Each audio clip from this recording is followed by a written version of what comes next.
നമസ്കാരം പ്രിയമുള്ളവരെ, ആസാദിയുടെ global news ഡെസ്കിലേക്ക് എല്ലാ മാന്യ പ്രേക്ഷകരെയും സ്വാഗതം ചെയ്യുകയാണ്. അമേരിക്കൻ വൈസ് പ്രസിഡൻറ്റ് JD വാൻസും അമേരിക്കയുടെ സെക്കൻഡ് ലേഡി JD വാൻസിൻ്റെ ഭാര്യ ഉഷ വാൻസും ഇപ്പോൾ ലോകത്തിൻ്റെ ശ്രദ്ധയുടെ മുമ്പിലാണ്. കാരണം JD വാൻസ് കഴിഞ്ഞ ദിവസം യൂണിവേഴ്സിറ്റി ഓഫ് മിസിസിപ്പിയിൽ നടന്ന ടേണിംഗ് പോയിൻ്റ് USA ഒരു പ്രോഗ്രാം, ചാർലി കിർക്കിൻ്റെ ഒരു അനുസ്മരണ പ്രോഗ്രാമായിരുന്നു. ആ പ്രോഗ്രാമിൽ JD വാൻസിൻ്റെ നാവൊന്ന് പിഴച്ചു. നാവ് പിഴച്ചതാണോ അകത്തുനിന്ന് പറഞ്ഞതാണോ എന്നറിയില്ല. വാക്കിലെ ആ ഒരു പിഴവ് വലിയ വിമർശനങ്ങൾക്ക് കാരണമായി തീർന്നു. വാക്കിലെ പിഴവ് മാത്രമല്ല, ഈ പട പേടിച്ച് പന്തളത്ത് ചെന്നപ്പോൾ പന്തം കുത്തി പട എന്ന് പറയുന്നത് പോലെ ആ ഒരു സംഭവത്തിനോട് കൂടെ തന്നെ ഈ തീവ്ര വലതുപക്ഷ റിപ്പബ്ലിക്കൻ പാർട്ടിക്കാരുടെ ഇടയിൽ നീ അടുത്ത പ്രാവശ്യം JD വാൻസ് കാണാൻ പ്രസിഡൻ്റ് ആകുകയാണെങ്കിൽ ഒരു ക്രിസ്ത്യൻ അല്ലാത്ത ഫസ്റ്റ് ലേഡി നമുക്കുണ്ടാകുമല്ലോ എന്നൊരു സങ്കടം. അതിന് കൂടെ തന്നെ ഒരു ഇമേജ് പെട്ടെന്ന് സർക്കുലേറ്റ് ചെയ്യാൻ തുടങ്ങി, വൈറലാകാൻ തുടങ്ങി. ഒരു പബ്ലിക് പ്രോഗ്രാമിന് ഈ പറഞ്ഞ ചാർലി കിർക്കിൻ്റെ വിധവ എറിക്ക കിർക്കിനെ നമ്മുടെ JD വാൻസ് ഹഗ് ചെയ്യുന്നൊരു ചിത്രമാണ്. ദർശകരുടെ അഭിപ്രായത്തിൽ ആ ഹഗ്ഗിങ് അല്പം അതിരുവിട്ടുപോയി എന്നാണ് ആളുകൾ പറയുന്നത്. ചുരുക്കി പറഞ്ഞാൽ JD വാൻസ്, ഉഷ വാൻസ്, അതുപോലെ തന്നെ ഈ എറിക്ക കിർക്ക്, ഇവരെല്ലാം പിന്നെയും വലിയ വിവാദത്തിൻ്റെ മുൾമുനയിൽ നിൽക്കുകയാണ്. JD വാൻസിൻ്റെ ഭാര്യ ഉഷ ക്രിസ്ത്യാനിയാകുമോ? ചോദ്യം ഇതാണ്.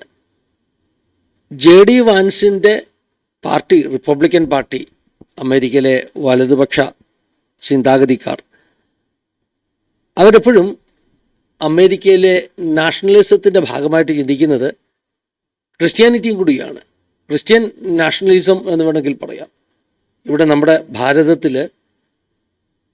ഭാരതത്തിൻ്റെതാകുന്ന ഒരു ദേശീയവാദമായിട്ട് കണക്കാക്കപ്പെടുന്നത്, നാഷണലിസമായിട്ട് കണക്കാക്കപ്പെടുന്നത് ഈ ഹിന്ദുത്വ ആശയങ്ങളാണെന്ന് പറയുന്നത് പോലെ, ഹിന്ദുത്വ ആശയങ്ങൾക്ക് നമ്മൾ അനുകൂലമല്ലെങ്കിൽ നമ്മൾ ആൻറ്റി നാഷണലാണ് എന്ന് പറയുന്നത് പോലെ, അമേരിക്കയിൽ ക്രിസ്ത്യൻ ആശയങ്ങൾക്ക് അനുകൂലമല്ലെങ്കിൽ അവരത്ര വലിയ രാജ്യസ്നേഹികളല്ല എന്ന ഒരു ചിന്ത പരക്കുന്നതായിട്ടാണ് ഈ പറഞ്ഞ റിപ്പബ്ലിക്കൻ പാർട്ടിയുടെയൊക്കെ എതിരാളികളുടെ അഭിപ്രായം.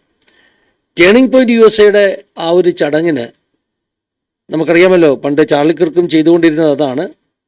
ഈ സദസ്സിൽ നിന്നുള്ള ആളുകളുടെ ചോദ്യങ്ങൾക്ക് ഉത്തരം കൊടുക്കുകയാണ്. JD വാൻസിനെതിരെ, അതായത് അമേരിക്കൻ വൈസ് പ്രസിഡന്റ് JD വാൻസിനെതിരെ വളരെ കടുകട്ടിയായ ചോദ്യങ്ങൾ വന്നു. എന്തൊക്കെയാണ് ചോദ്യങ്ങളെന്നല്ലേ? ഒന്ന്, ഈ അമേരിക്കൻ നാഷണലിസത്തിൻ്റെ ഭാഗമായിട്ട് എന്തിനാണ് ക്രിസ്ത്യാനിറ്റിയും കൂടെ കൂട്ടിക്കുഴയ്ക്കുന്നതെന്നുള്ളതാണ് പ്രധാനപ്പെട്ട ഒരു ചോദ്യം. അതായത് ദേശഭക്തനാകാൻ ക്രിസ്ത്യനാകണമെന്ന് നിർബന്ധമുണ്ടോ? ചോദ്യം ചോദിച്ച വ്യക്തി JD വാൻസിനോട് ചോദ്യം ചോദിക്കുമ്പോൾ ഇത്രയും കൂടെ കൂട്ടിച്ചേർത്തു, നിങ്ങളുടെ ഭാര്യ ഒരു ഹിന്ദുവല്ലേ? അപ്പോൾ നിങ്ങളുടെ ഭാര്യ ഹിന്ദു ആയിരിക്കുമ്പോൾ നിങ്ങൾക്കെങ്ങനെയാണ് വാദിക്കുവാൻ കഴിയുന്നത് ക്രിസ്ത്യാനിറ്റി നാഷണലിസത്തിൻ്റെ ഭാഗമാണെന്ന്? ഒരു നല്ല അമേരിക്കക്കാരനാകണമെങ്കിൽ, അമേരിക്കയെ സ്നേഹിക്കുന്നവൻ ആകണമെങ്കിൽ അദ്ദേഹം ക്രിസ്ത്യാനിറ്റിയെ സപ്പോർട്ട് ചെയ്യുന്നവൻ ആകണമെന്ന് നിങ്ങൾക്ക് എങ്ങനെയാണ് വാദിക്കുവാൻ കഴിയുന്നത്? അപ്പോൾ തൻ്റെ ഭാര്യ ക്രിസ്ത്യൻ അല്ലേ എന്ന ചോദ്യത്തിന് ഉത്തരം കൊടുക്കുന്ന സമയത്ത് JD വാൻസ് ഒരു സെൻറ്റൻസ് പറഞ്ഞു. തൻ്റെ ആഗ്രഹം തൻ്റെ ഭാര്യ ക്രിസ്തീയ വിശ്വാസം സ്വീകരിക്കണമെന്നാണ്. നല്ല ആഗ്രഹം. പക്ഷേ അതങ്ങ് വിവാദമായി. JD വാൻസ് ഭാര്യ ക്രിസ്ത്യാനിയാകണം, കൺവേർട്ട് ചെയ്യണമെന്ന് ആവശ്യപ്പെടുന്നു എന്ന തരത്തിൽ ആളുകൾ ആ വാചകത്തെ ഉപയോഗിക്കുവാൻ തുടങ്ങി. വിശദീകരണമായിട്ടൊക്കെ JD വാൻസ് വന്നു. അതായത് അവരുടെ കുടുംബ പശ്ചാത്തലത്തെക്കുറിച്ച്, കുടുംബജീവിതത്തെക്കുറിച്ചൊക്കെ തന്നെ വിശദീകരിച്ചു. ഇവരിരുവരും വിവാഹം കഴിക്കുമ്പോൾ രണ്ടുപേരും അഗ്നോസ്റ്റിക്സ്, അല്ലെങ്കിൽ ഈ ദൈവം ഉണ്ടോ ഇല്ലയോ എന്ന് ഉറപ്പുള്ള വിശ്വാസമൊന്നും ഇല്ലാത്തൊരു ഗ്രൂപ്പുണ്ട്. വേണമെങ്കിൽ ഏത്തിസ്റ്റ് എന്നും പറയാം, നിരീശ്വരവാദികൾ. ഏതാണ്ട് അതുപോലൊക്കെയുള്ള ഒരു പശ്ചാത്തലമായിരുന്നു രണ്ടുപേർക്കും ഉണ്ടായിരുന്നത്. അതുകൊണ്ട് അവരുടെ മതം വിവാഹം കഴിച്ചപ്പോൾ ഒരു വിഷയമല്ലായിരുന്നു. എന്നാൽ 2019 JD വാൻസ് ഇവാഞ്ചലിക്കൽ കുടുംബത്തിൽ ജനിച്ച ആളാണ്. കാത്തലിക് വിശ്വാസം സ്വീകരിച്ചു. അതിനുശേഷം അദ്ദേഹം ഒരു കടതിരുന്ന കത്തോലിക്കനായിട്ടാണ് അറിയപ്പെടുന്നത്. അപ്പോൾ JD വാൻസ് 2019 കാത്തലിക് വിശ്വാസം സ്വീകരിച്ചത് തന്നെ ഈ പറഞ്ഞതുപോലെ ഗോസിപ്പ് പറയുന്നവരുടെ അഭിപ്രായത്തിൽ ഡൊണാൾഡ് ട്രംപിൻ്റെ കൂടെ അദ്ദേഹത്തിന് വൈസ് പ്രസിഡൻ്റായിട്ട്, റിപ്പബ്ലിക്കൻ പാർട്ടിയിൽ അദ്ദേഹത്തിന് ഒരു മത്സരം കാഴ്ചവെക്കണമെങ്കിൽ അദ്ദേഹം ക്രിസ്ത്യൻ ആയിരിക്കണം, അതുകൊണ്ടാണ് അദ്ദേഹം കാത്തലിക് വിശ്വാസിയായതെന്നൊക്കെ ദോഷം പറയുന്നവർ പറയാറുണ്ട്. എന്താണെങ്കിലും JD വാൻസ് ക്രിസ്ത്യാനിയായി, അല്ലെങ്കിൽ കാത്തലിക് വിശ്വാസത്തിലായി. ഇപ്പോൾ JD വാൻസ് പറയുന്നത് ക്രിസ്ത്യാനിറ്റി എസൻഷ്യലി ഒരു മിഷണറി റിലീജിയനാണ്, അല്ലെങ്കിൽ സുവിശേഷം പറയുന്ന ഒരു റിലീജിയനാണ്. അതുകൊണ്ട് താൻ സുവിശേഷം പറയും, തൻ്റെ ഭാര്യയെ സുവിശേഷം കേൾക്കണം. ഇങ്ങനെയുള്ള മിക്സഡ് മാരേജ് നടത്തിയവരുടെയൊക്കെ ആഗ്രഹം അവരുടെ സ്പൗസ് വിശ്വാസികളാകണമെന്ന. ഇതൊക്കെയാണ് JD വാൻസിൻ്റെ ന്യായീകരണങ്ങൾ. എന്നാൽ ഉഷ നേരത്തെ തന്നെ താനെ അങ്ങനെ ക്രിസ്ത്യാനിറ്റിയിലേക്ക് കൺവേർട്ട് ചെയ്യത്തില്ല എന്ന് നേരത്തെ തന്നെ പറഞ്ഞിട്ടുണ്ട്. കഴിഞ്ഞ ജൂൺ മാസത്തിൽ തന്നെ പറഞ്ഞിട്ടുണ്ട്. ഉഷ ബാല ചിലുക്കുറി എന്ന് പറയുന്ന ഇന്ത്യൻ വംശജയാണ് JD വാൻസിൻ്റെ ഹിന്ദുവായ ഭാര്യ. പക്ഷേ ഉഷയ്ക്ക് പ്രശ്നമൊന്നുമില്ല. ഉഷയും JD വാൻസും ചേർന്നൊരു തീരുമാനമെടുത്തു. തൻ്റെ മക്കൾ, അവരുടെ മക്കൾ 3 കുട്ടികളാണ്, അവർ ക്രിസ്ത്യാനികളായിട്ട് വളരും. അതുകൊണ്ട് കാത്തലിക് ചർച്ചിലാണ് കുട്ടികൾ പോകുന്നത്. മൂത്ത കുട്ടിയുടെ ഫസ്റ്റ് കമ്മ്യൂണിയൻ ഒക്കെ കഴിഞ്ഞു. ഇങ്ങനെയൊക്കെ കുട്ടികളെ ക്രിസ്ത്യാനികളായിട്ട് വളർത്തുന്നു. എന്നാൽ ഉഷ മാത്രം ഇപ്പോഴും തൻ്റെ ഹിന്ദു വിശ്വാസത്തെ ഫോളോ ചെയ്യുന്നു. JD വാൻസ് എക്സ്പ്ലെയിൻ ചെയ്തു, എൻ്റെ ആഗ്രഹം അങ്ങനെയൊക്കെയാണെങ്കിലും അതുകൊണ്ട് ഞങ്ങൾക്കിടയിൽ പ്രശ്നമൊന്നുമില്ല. എൻ്റെ ഭാര്യയെ എന്നും സ്നേഹിക്കുന്നത് പോലെ ഞാൻ സ്നേഹിക്കുന്നു. ഞങ്ങൾ തമ്മിൽ എല്ലാ കാര്യങ്ങളും സംസാരിക്കും. അങ്ങനെ വളരെ നല്ലൊരു ബന്ധമാണ് ഞങ്ങൾക്കിടയിൽ ഉള്ളത് എന്ന് JD വാൻസ് എക്സ്പ്ലെയിനും ചെയ്തു. പക്ഷേ അതുകൊണ്ട് കാര്യം തീർന്നില്ല. ഈ പറഞ്ഞ വലതുപക്ഷ ഗ്രൂപ്പുകൾ ചർച്ച ചെയ്യാൻ തുടങ്ങിയത് അടുത്ത പ്രസിഡന്റ് JD വാൻസ് ആകാനാണ് സാധ്യതയെന്നാണ്. ഈ കാര്യം കഴിഞ്ഞ പ്രാവശ്യം ഈ ചാർലി കിർക്കിൻ്റെ ആ ഒരു മെമ്മോറിയൽ സർവീസ് നടക്കുമ്പോഴേ എൻ്റെ മനസ്സിൽ ഞാൻ കുറിച്ചിട്ടു. കാരണം JD വാൻസ് സ്റ്റേജിൽ വന്ന് അദ്ദേഹം പറഞ്ഞ പ്രസംഗത്തിലെ വാചകങ്ങൾ, അദ്ദേഹത്തിൻ്റെ ക്രിസ്തീയ വിശ്വാസത്തെ ഉറപ്പിക്കുന്ന വാചകങ്ങൾ, ആ വാചകങ്ങൾ കേട്ടപ്പോൾ എനിക്ക് എൻ്റെ മനസ്സ് പറഞ്ഞു, അടുത്ത ട്രംപിന് ശേഷമുള്ള പ്രസിഡൻ്റായിട്ടുള്ള ആ ഒരു മത്സരത്തിൽ ഫോർറണ്ണർ JD വാൻസ് ആയിരിക്കും. എങ്ങനെയാണ് ട്രംപിനെ ചാർലി കിർക്ക് സഹായിച്ചത്, അതുപോലെ എറിക്ക കിർക്ക് ഈ പറഞ്ഞ JD വാൻസിനെ സഹായിക്കാൻ മുൻപിലുണ്ടാകും എന്നൊക്കെ എൻ്റെ മനസ്സിൽ ഞാൻ കുറിച്ചിട്ടു. അന്ന് ചിലരൊക്കെ മണ്ടത്തരമൊക്കെ പറഞ്ഞു എറിക്ക കിർക്കായിരിക്കും അടുത്ത അമേരിക്കൻ പ്രസിഡൻ്റ് എന്ന്. അങ്ങനെയൊന്നും സംഭവിക്കത്തില്ല. JD വാൻസാണ് ശരിക്കും അതിനുള്ള കളി അറിയാവുന്ന സമർത്ഥനായ രാഷ്ട്രീയക്കാരൻ എന്നതിൽ യാതൊരു സംശയവുമില്ല. അന്നത്തെ ആ പ്രസംഗം പെട്ടെന്ന് തന്നെ തീവ്ര വലതുപക്ഷക്കാരുടെ നേതാവായിട്ട് ഉയർന്നു വരുന്ന ഒരു JD വാൻസിനെ, ഒരു ക്രിസ്ത്യാനിറ്റിക്ക് വേണ്ടി വാദിക്കുന്ന JD വാൻസിനെയാണ് നമ്മൾ കാണുന്നത്. ഇപ്രാവശ്യം ജെറുസലേം വിസിറ്റ് ചെയ്തപ്പോഴും അദ്ദേഹം സന്ദർശിച്ച ഈ ഹോളി പ്ലേസസ്, അതിനെ സംബന്ധിച്ച് ഒരു ചർച്ചയുണ്ടായി. അദ്ദേഹം ക്രിസ്തീയമാകുന്ന ഈ പറഞ്ഞ വിശുദ്ധ സ്ഥലങ്ങളൊന്നും സന്ദർശിച്ചില്ല. ഹോളി സഫൽക്കർ പള്ളി അദ്ദേഹം സന്ദർശിച്ചില്ല. യേശുവിൻ്റെ കല്ലറയുണ്ടെന്ന് കാത്തലിക്സ് വിശ്വസിക്കുന്ന പള്ളിയാണ്. ചരിത്രപരമായ തെളിവില്ല. എന്നാൽ ജെറുസലേം പട്ടണത്തിൽ തന്നെ യേശുവിൻ്റേതെന്ന് പറയുന്ന കല്ലറത്തോട്ടത്തിലെ ഒരു കല്ലറയുണ്ട്.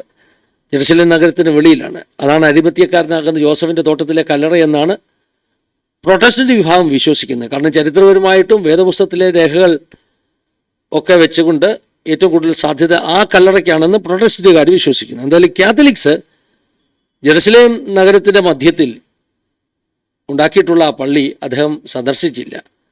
സാധാരണ അങ്ങനെയുള്ള സ്ഥലങ്ങൾ ഈ നേതാക്കന്മാർ പോകുമ്പോൾ സന്ദർശിക്കേണ്ടതാണ്. യേശുവിൻ്റെ ജന്മസ്ഥലം എന്നറിയപ്പെടുന്ന ബെത്ലഹേമിലെ ആ ഒരു സ്ഥലം സന്ദർശിച്ചില്ല. സന്ദർശിച്ചത് യഹൂദന്മാരുടെ പുണ്യസ്ഥലമാകുന്ന വിലാപമതിലൊക്കെയാണ്. അത് വലിയൊരു പൊളിറ്റിക്കൽ ഡിസ്കഷന് കാരണമായി തീർന്നു. ജെ ഡി വാൻസ് ലോകത്തോട് പറയുകയാണ്, ഞാൻ എല്ലാ മതങ്ങളെയും ഒരുപോലെ കാണുന്ന ആളാണ് എന്ന ഒരു ചിത്രമുണ്ടാക്കുവാനുള്ള ശ്രമമായിരുന്നു അതെന്ന് ഈ പറഞ്ഞ ദോഷൈക ദൃക്കുകൾ അതിനെക്കുറിച്ച് അഭിപ്രായങ്ങൾ പറഞ്ഞു. എന്താണെങ്കിലും നല്ലൊരു പൊളിറ്റീഷ്യനാണ് ജെ ഡി വാൻസ് എന്നുള്ള കാര്യത്തിൽ സംശയമൊന്നുമില്ല. അമേരിക്കയുടെ ഭാവി പൊളിറ്റിക്കൽ ചിത്രം അത് തെളിഞ്ഞു വരുമ്പോൾ ഞാൻ ഈ പറയുന്നത് ഒരു പ്രവചനം പോലെ ശരിയാകുമെന്ന് നിങ്ങൾ മനസ്സിലാക്കിക്കൊള്ളുക. അപ്പോൾ ജെ ഡി വാൻസ് അടുത്ത പ്രസിഡൻ്റ് ആകാൻ വേണ്ടി ഒരു ഫോർ റണ്ണറായി തീരുമെന്നുള്ളതിന് സംശയമില്ല. അതിനുള്ള കരുനീക്കങ്ങൾ നടക്കുകയാണ്. വലതുപക്ഷക്കാരുടെ ആഗ്രഹം ജെ ഡി വാൻസ് പ്രസിഡൻ്റായി തീർന്നാൽ ഈ ഉഷ, ഹിന്ദുവായ ഉഷ അമേരിക്കയുടെ ഫസ്റ്റ് ലേഡി ആകുന്നതിനെ ഈ പറഞ്ഞ ക്രിസ്ത്യൻ നാഷണലിസം തലയ്ക്ക് പിടിച്ചവർക്ക് ഇഷ്ടപ്പെടുന്നില്ല. അവർ കമൻറ്റുകൾ ഇടാൻ തുടങ്ങി. അവരുടെ സോഷ്യൽ മീഡിയകളിൽ അവർ ചർച്ച ചെയ്യാൻ തുടങ്ങി. അവർ ചർച്ച ചെയ്യുന്ന വാർത്തകൾ ലോകം മുഴുവൻ ഇപ്പോൾ ചർച്ച ചെയ്യുകയാണ്. ഞാൻ ഇന്ത്യൻ മീഡിയ തന്നെ നോക്കി. ടൈംസ് ഓഫ് ഇന്ത്യ പോലെയുള്ള NDTV പോലെയുള്ള ഇന്ത്യൻ മീഡിയകളുടെ ന്യൂസ് പോർട്ടലുകളിൽ ഈ വിഷയങ്ങൾ വലിയ ഗൗരവത്തോടു കൂടി അവിടെ ചർച്ച ചെയ്യപ്പെടുകയാണ്. അതായത് അമേരിക്കയിലെ ജെ ഡി വാൻസിനെ കുറിച്ചും ഉഷയെക്കുറിച്ചും എറിക്ക കിർക്കിനെ കുറിച്ചുമൊക്കെ. അങ്ങനെ ഇരിക്കുമ്പോഴാണ് ഈ സോഷ്യൽ മീഡിയകളിൽ, അതായത് വലതുപക്ഷ സോഷ്യൽ മീഡിയകളിൽ ഒരു അഭിപ്രായം വരുന്നത്, ഇത് കേൾക്കുമ്പം ഞെട്ടരുത്, അങ്ങനെയും പറയാൻ ഈ ഒരു ലജ്ജയുമില്ലാത്ത ആളുകളുണ്ട്. ജെ ഡി വാൻസ് ഉഷയെ ഡിവോഴ്സ് ചെയ്തിട്ട് എറിക്ക കിർക്കിനെ വിവാഹം കഴിക്കണം. അങ്ങനെ എറിക്ക കിർക്ക് നമ്മുടെ ഫസ്റ്റ് ലേഡിയായിട്ട് വരണം. മനുഷ്യൻ്റെ ആഗ്രഹമല്ലേ ഈ പറഞ്ഞ വലതുപക്ഷ ചിന്ത തലയ്ക്ക് പിടിച്ചു കഴിഞ്ഞാൽ ഉണ്ടാകുന്ന ഒരു ഭവിഷ്യത്താണിത്. നിങ്ങളൊന്ന് ആലോചിച്ച് നോക്കിക്കേ. അങ്ങനെയൊക്കെ സംഭവിക്കുകയാണെങ്കിൽ പിന്നെ ഈ പറഞ്ഞ ക്രിസ്ത്യാനിറ്റിയുടെ ഒരു മുഖച്ഛായ എന്തായിരിക്കും? ഞാൻ ആരംഭം മുതലേ പറയുന്നൊരു കാര്യമുണ്ട്. എൻ്റെ ഭയം ടേണിംഗ് പോയിൻ്റ് USA-യും ഈ പറഞ്ഞ അമേരിക്കയിലുണ്ടാകുന്ന ചാർലി കിർക്കിൻ്റെ മരണം കൊണ്ടുണ്ടാകുന്ന ഒരു ചലനത്തെയുമൊക്കെ ഈ പറഞ്ഞ ഇരുട്ടിൻ്റെ ശക്തികൾ ഹൈജാക്ക് ചെയ്യാൻ സാധ്യതയുണ്ടെന്ന്.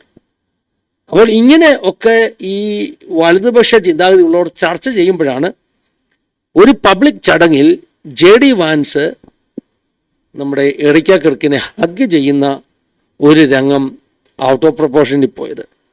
അപ്പോൾ ഞാൻ പറഞ്ഞില്ല, ദോഷം കാണുന്നവർ, ഗോസിപ്പ് അന്വേഷിക്കുന്നവർ ആ ചിത്രത്തെ വലിയ വൈറലാക്കി. അവർ പറയുന്നത് ഇത് ഹഗ് ചെയ്തത് ഒരു ഫ്രണ്ട്ലി കാഷ്വൽ ഹഗ്ഗിങ് ആയിരുന്നില്ല, ഒരു തരത്തിലുള്ള അല്പം കൂടെ റൊമാൻറ്റിക് ഹഗ്ഗിങ് ആയിപ്പോയി ഇവരുടെ ഹഗ്ഗിങ് എന്നാണ്. അത് പറയുമ്പോൾ മനസ്സിലാക്കണം, ഈ ഹഗ് ചെയ്യുന്നതിൻ്റെ പോസ്ചർ, അതിനകത്ത് ഓരോ തരത്തിലുള്ള ആലിംഗനത്തിനും വ്യത്യസ്തമായ പോസ്ചറുണ്ട്.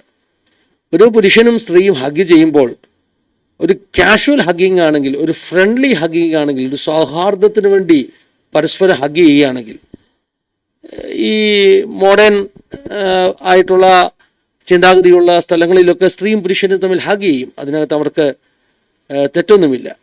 ചാർലി കിർക്കിൻ്റെ വിധവയെ ജെ ഡി വാൻസ് ഹഗ് ചെയ്യുന്നതിൽ ഞാനൊരു തെറ്റും കാണത്തില്ല. പക്ഷേ അവിടെ ഉണ്ടായ ഒരു പ്രശ്നം എന്ന് പറഞ്ഞാൽ ഈ ഹഗ്ഗിങ്ങിൻ്റെ ആ പോസ്ചർ തെറ്റിപ്പോയെന്നുള്ളതാണ്.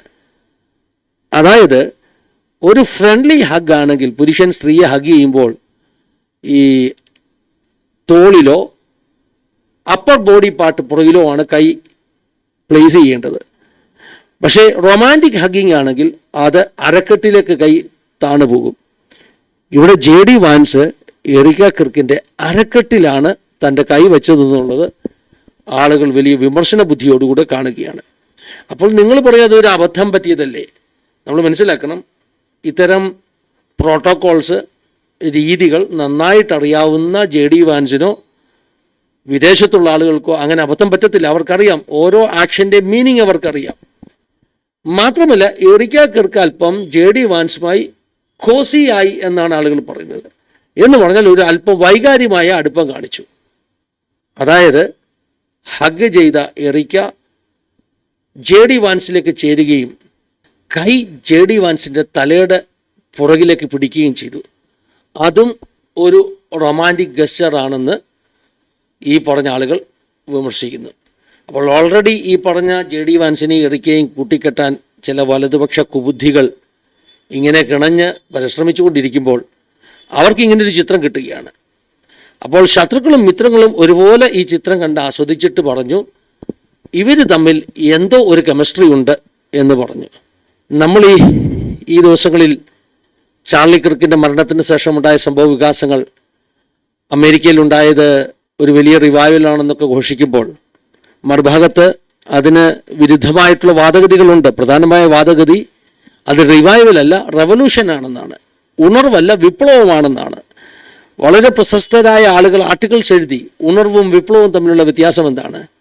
ഉണർവ് പാപബോധം കൊണ്ടുവരുന്നു, ഉണർവ് ഹൃദയങ്ങളെ കീറി ദൈവസന്നിധിയിൽ താഴ്ത്തുവാനിടയാകുന്നു, പാപികൾ മടങ്ങി വരുന്നു, എല്ലാവിധത്തിലുള്ള മതിൽക്കെട്ടുകളെയും പൊളിച്ച് ജനം ഒന്നാകുന്നു. ഇതൊക്കെയാണ് ഉണർവ്. പക്ഷെ വിപ്ലവം അത് വ്യത്യസ്തമാണ്. അത് അഗ്നി കത്തിക്കുന്നതാണ്, അത് വൈര്യം തമ്മിൽ ഉള്ള ബന്ധങ്ങൾ ഇല്ലാതാക്കുന്നതാണ്, മതിലുകൾ കെട്ടിയുയർത്തുന്നതാണ്, അത് തീവ്രമാകുന്ന ചിന്താധാരകളെ അഴിച്ചുവിടുന്നതാണ്. അതൊക്കെയാണ് ശരിക്കും അമേരിക്കൻ ക്രിസ്ത്യാനിറ്റിയിൽ നടക്കുന്നത് എന്ന് ശക്തമായ വിമർശനങ്ങൾ ഈ ദിവസങ്ങളിൽ വന്നുകൊണ്ടിരിക്കുന്നു. റിവൈവലാണോ റെവല്യൂഷനാണോ എന്നുള്ളത് അവിടെ നിൽക്കട്ടെ. എന്താണെങ്കിലും ആ രാജ്യത്ത് ചാർലി കിർക്കിൻ്റെ രക്തസാക്ഷിത്വത്തിലൂടെ കിട്ടിയ ഒരു ക്രിസ്തീയ ഉണർവെന്ന് തന്നെ ഞാൻ വിശ്വസിക്കുന്നു, ഒരു നവീകരണം എന്ന് തന്നെ ഞാൻ വിശ്വസിക്കുന്നു. ആ നവീകരണം അതിൻ്റെ ഇവാഞ്ചലിക്കൽ ഫൗണ്ടേഷനിൽ മുൻപോട്ട് കൊണ്ടുപോകേണ്ടത് വളരെ ആവശ്യമാണ്. ഇനിയും കാണാം, നാളെ ഈ പ്രഷർ എല്ലാം കൂടെ കൂടി ഉഷ വാൻസ് അങ്ങ് കാത്തലിക് റിലീജിയൻ സ്വീകരിച്ചാൽ, കാരണം തൻ്റെ ഭർത്താവ് എങ്ങാനും പ്രസിഡൻ്റ് ആയാൽ ഫസ്റ്റ് ലേഡി ക്രിസ്ത്യാനിയാകണം എന്നുള്ള വലതുപക്ഷക്കാരുടെ ആവശ്യത്തെ മാനിച്ച് ആ പ്രഷറിൽ അങ്ങ് ക്രിസ്ത്യാനിയായാൽ അതത്ര മാത്രം ശരിയാണോ എന്നെനിക്ക് അഭിപ്രായ വ്യത്യാസമുണ്ട്. ആരും യേശുവിനെ സ്വീകരിക്കുന്നതിൽ എനിക്ക് സന്തോഷമേ ഉള്ളൂ. പക്ഷേ അത് ഇത്തരത്തിലുള്ള വിധത്തിലാകരുത്. സുവിശേഷത്തിൻ്റെ സന്ദേശം ഹൃദയങ്ങളെ മാറ്റുന്നതിലൂടെ ആകണം. എന്താണെങ്കിലും JD വാൻസിൻ്റെ ആഗ്രഹവും, അതായത് ഉഷ കൺവേർട്ട് ചെയ്യണമെന്നുള്ള ആഗ്രഹവും, പിന്നെ അതിനെ ചുറ്റിപ്പറ്റിയുള്ള പൊളിറ്റിക്കൽ ആശയങ്ങളും വിമർശനങ്ങളും ഇത്തരം അന്തർനാടകങ്ങളും ഒക്കെ കൊണ്ട് ഈ അമേരിക്കൻ പൊളിറ്റിക്സ് ഈ വിധത്തിൽ ലോകത്തിന് മുമ്പിൽ ചർച്ച ചെയ്യപ്പെടുകയാണ്. ഞാൻ ടൈംസ് ഓഫ് ഇന്ത്യയുടെ ടൈറ്റിൽ വായിക്കാം. JD Vance, Erika Kirk, photo viral amid social media chatter on Christian first lady. MAGA divided amid major controversy. MAGA divided ആണ്. MAGA make America great again എന്നുള്ള ഈ ട്രംപിൻ്റെ സ്ലോഗൻ. മാഗ ഒരു ആശയമാണ്, ഒരു മൂമെൻ്റാണ്. മാഗ മൂമെൻറ്റ് ഡിവൈഡഡ് ആണ്. രണ്ടഭിപ്രായമാണ്. ഒന്ന് ഉഷയെ ക്രിസ്ത്യാനിയാക്കണം, അല്ലെങ്കിൽ JD വാൻസ് ഉഷയെ ഡിവോഴ്സ് ചെയ്ത് കിർക്കിൻ്റെ ഭാര്യയെ വിവാഹം കഴിക്കണം. എന്താണെങ്കിലും പ്രവചനം പോലെ ഒരു കാര്യം പറഞ്ഞ് ഈ ന്യൂസ് ബുള്ളറ്റിനോട് അവസാനിപ്പിക്കുകയാണ്. അടുത്ത 1.5 വർഷത്തിനകം അമേരിക്കൻ പൊളിറ്റിക്സിൽ ഞാൻ ഈ പറയുന്ന വ്യക്തികളെയൊക്കെ കേന്ദ്രീകരിച്ച്, JD വാൻസ്, എറിക്ക കിർക്ക്, അതുപോലെ തന്നെ ഡൊണാൾഡ് ട്രംപ്, ഇവരെയൊക്കെ കേന്ദ്രീകരിച്ച്, ടേണിംഗ് പോയിൻ്റ് USA ഇവരെയൊക്കെ കേന്ദ്രീകരിച്ച് നമുക്കൊന്നും ഉൾക്കൊള്ളാൻ പറ്റാത്ത വാർത്തകൾ കേൾക്കാൻ സാധ്യതയുണ്ടെന്ന് ഒരു പ്രവചനം പോലെ ഞാനങ്ങ് പറയുകയാണ്. അങ്ങനെയൊന്നും ഉണ്ടാകാതിരിക്കട്ടെ. മേക്ക് അമേരിക്ക ഗ്രേറ്റ് അഗൈൻ എന്ന സ്ലോഗൻ അതിൻ്റെ എല്ലാ അർത്ഥത്തിലും പൂർത്തീകരിക്കപ്പെടട്ടെ എന്ന് നമുക്ക് പ്രാർത്ഥിക്കാം. ദൈവം എല്ലാവരെയും സഹായിക്കട്ടെ, അനുഗ്രഹിക്കട്ടെ.